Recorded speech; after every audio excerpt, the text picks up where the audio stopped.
مسلمان کو قتل نہیں کرتے۔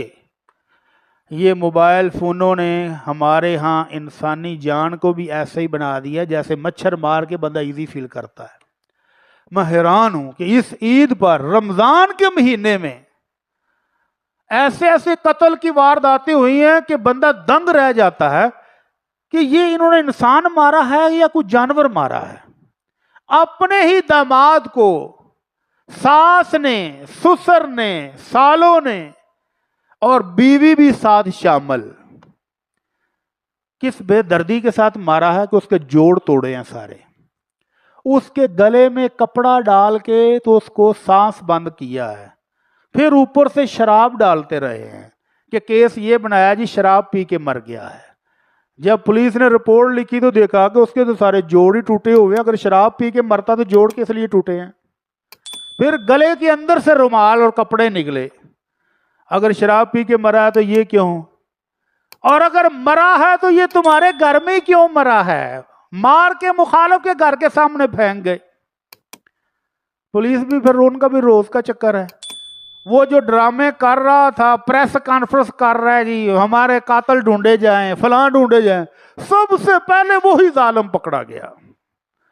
اور حیران کن بات یہ ہے کہ وہ ظالم بیوی بھی شامل ہے، جس کا جینا مرنا اس مرد کے ساتھ تھا، جس کی روزی روٹی یہ مرد فراہم کرتا تھا، وہ بھی شامل ہے۔ انا للہ و انا الیہ راجعون۔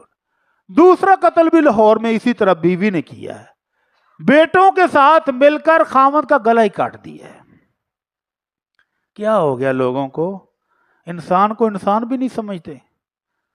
پرانے بزرگ کہتے تھے کہ آج سرخ آندھی آئی ہے، لگتا ہے کہ کہیں کو قتل ہوا ہوگا۔ تو اب تو جتنے قتل ہو رہے ہیں، اگر آندیاں چلنی شروع ہو جائیں تو جہاں رات دن جکڑی چلن۔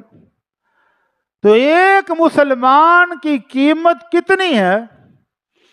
یمن سے خبر آئی امیر المومنین عمر رضی اللہ عنہ کو کہ ایک بچہ قتل ہوا ہے اور اس کے قتل میں 7 بندے یا 9 بندے شریک ہیں، کچھ مشورہ دینے والے، کچھ مارنے والے، کچھ لاش کو ٹھکانے لگانے والے اور کچھ حمیتی۔ اب کیا کیا جائے؟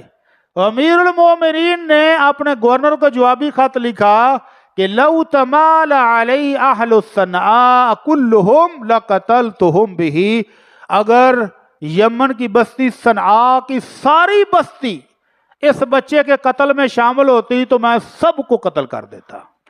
تم 7 یا 9 کے پوچھتے ہو، سب کو ملیہ میٹ کر دو۔ کاش کہ